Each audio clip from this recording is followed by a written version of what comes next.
puisque le comportement des Européens n'est pas du tout compatible avec cette idée qu'ils ont voulu développer de Jésus-Christ à un moment de leur histoire. Alors Jean-Philippe, vous avez récemment effectué un voyage en Libye. Pouvez-vous nous en parler un petit peu? Oui, la Libye, je pense que c'était un voyage historique. D'accord. Je En pense quoi, vraiment, en quoi je pense vraiment que est-ce qu'il était je historique ce pense que voyage? ce voyage restera dans l'histoire panafricaine, d'une façon générale, et dans l'histoire du continent africain. Pourquoi? Parce que, vous savez, depuis que Joseph Kizerbo et le professeur Cheikh Anta Diop, aidés de l'UNESCO, ont lancé, lors de la période des indépendances d'ailleurs, avec l'organisation de l'Union africaine, Bien ce sûr. projet Mhm. de doter l'Afrique de ses propres livres d'histoire. Donc, c'est ce qui a donné lieu à la collection Histoire générale de l'Afrique, qui a été réalisée et parrainée par l'UNESCO. Il s'avère qu'il y a eu quand même, il faut le dire, un problème de financement qui fait que le projet n'a jamais pu être mené à son terme. Il faut savoir que le colloque du Caire de 1974, c'est quand même un colloque qu'il fallait financer. Il faut savoir que la collection Histoire générale de l'Afrique, avec tous les chercheurs qui ont été réunis par l'UNESCO, il faut quand même aussi avoir les moyens financiers pour pouvoir réunir tout le monde, créer les conditions de travail et aussi financer l'impression de la publication. Il faut savoir que la dernière publication, le dernier tome est paru en 1993, vous voyez, donc c'est quelque chose de relativement récent. Et tout ça avait été initié tout simplement pour en faire après des ouvrages scolaires. C'est-à-dire qu'il fallait décliner donc cette collection Histoire générale de l'Afrique en ouvrages scolaires pour les primaires, les collèges et les lycées. Et ça tombe bien, on parlera tout à l'heure de l'université africaine dont on avait évoqué la fois. Tout à fait, tout à fait. Et donc, ce qui s'est passé, c'est que la première chose, il y a eu un problème de financement. Le seul pays qui a financé ce projet, c'est la Libye. Pourquoi? Alors, c'est quand même surprenant de voir que ça a été une demande des États africains naissants à l'époque des indépendances, puisque l'organisation de l'Union africaine a initié ce projet-là. Mais quand il fallait financer véritablement, c'est là qu'on s'est aperçu que personne n'était vraiment prêt à financer, à mener le projet à son terme. D'accord. Et donc, du 10 au 17 juin 2010, l'UNESCO a réuni les 53 pays africains, en l'occurrence donc des responsables des rectorats de chaque pays, donc des responsables aussi donc pédagogiques, des enseignants. Donc on s'est tous réunis tout simplement pour examiner la problématique de la réalisation d'ouvrages scolaires pour la jeunesse africaine faits par les spécialistes africains. C'est-à-dire décoloniser tout simplement, comme le dit l'UNESCO dans ses documents, désarmer l'histoire africaine.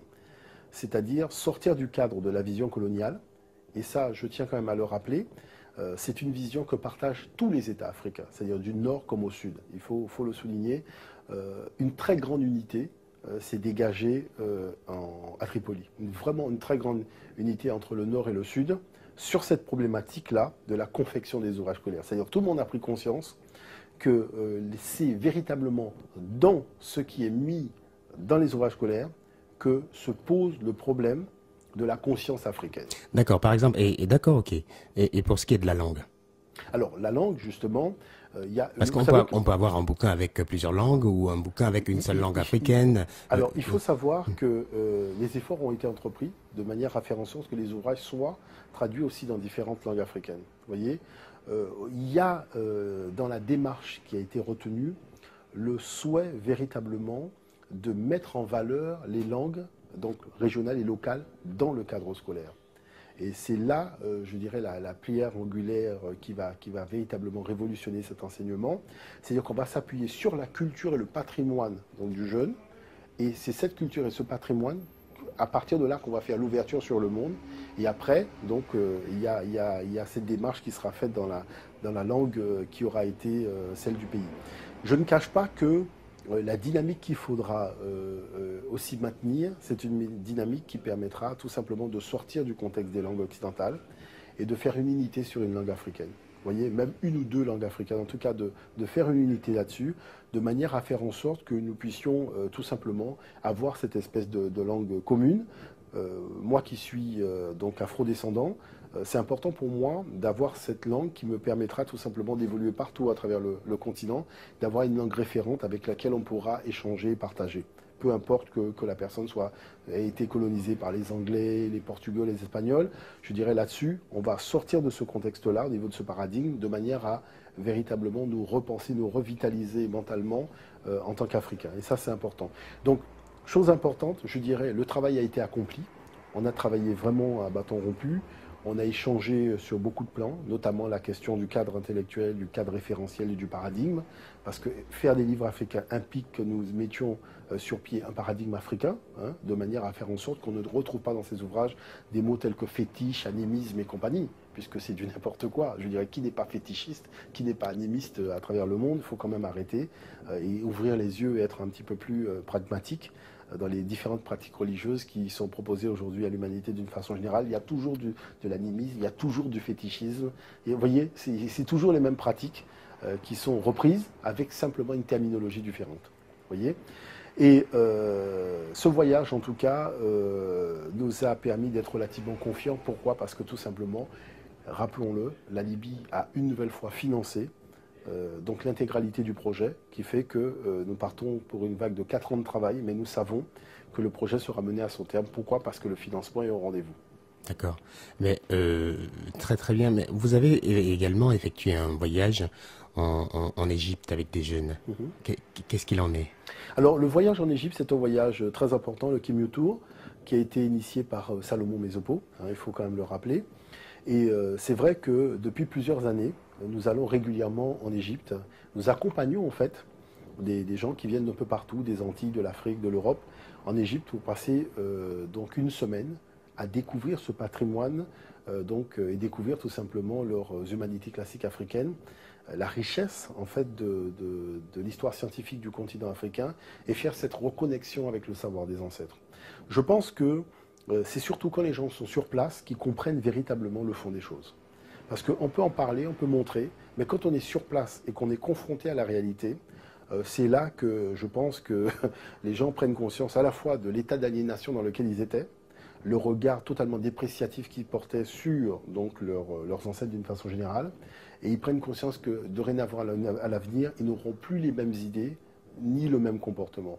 Vous voyez ? Donc ce voyage est important parce que c'est véritablement pour nous une espèce de retour dans le Noun et permettre aux gens d'émerger du Noun pour devenir des personnes nouvelles. Vous voyez, avec une conscience nouvelle, avec le sens des responsabilités collectives. Vous savez, le gros problème du monde noir aujourd'hui, ce n'est pas l'intelligence individuelle. C'est-à-dire que les gens ont fait des grandes écoles, ils sont diplômés, mais le fond, véritablement, c'est l'intelligence collective. Je vous garantis que si nous réfléchissons aujourd'hui et que nous posons la question, mais lorsque les Indiens sont arrivés ou les Chinois sont arrivés, est-ce qu'ils avaient le niveau d'études que nous avions ?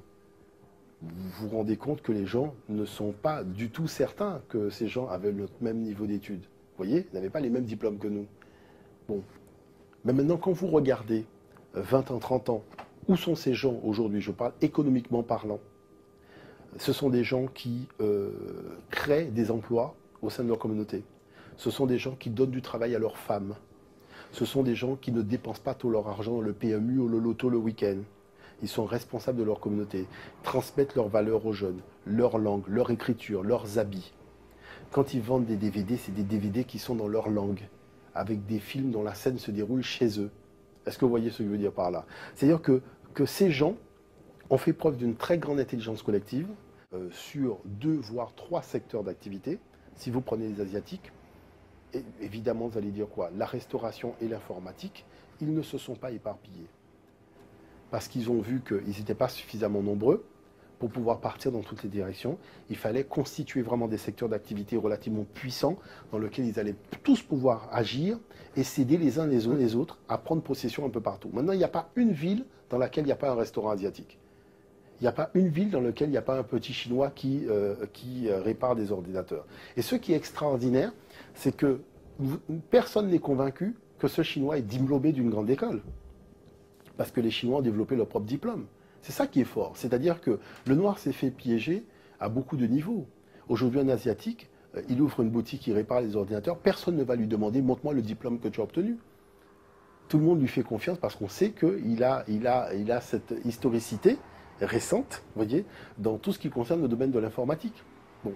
Donc on voit bien que c'est par l'intelligence collective qu'un peuple arrive à se développer et que l'intelligence collective, finalement, n'a rien à voir avec le niveau donc, de l'intelligence individuelle.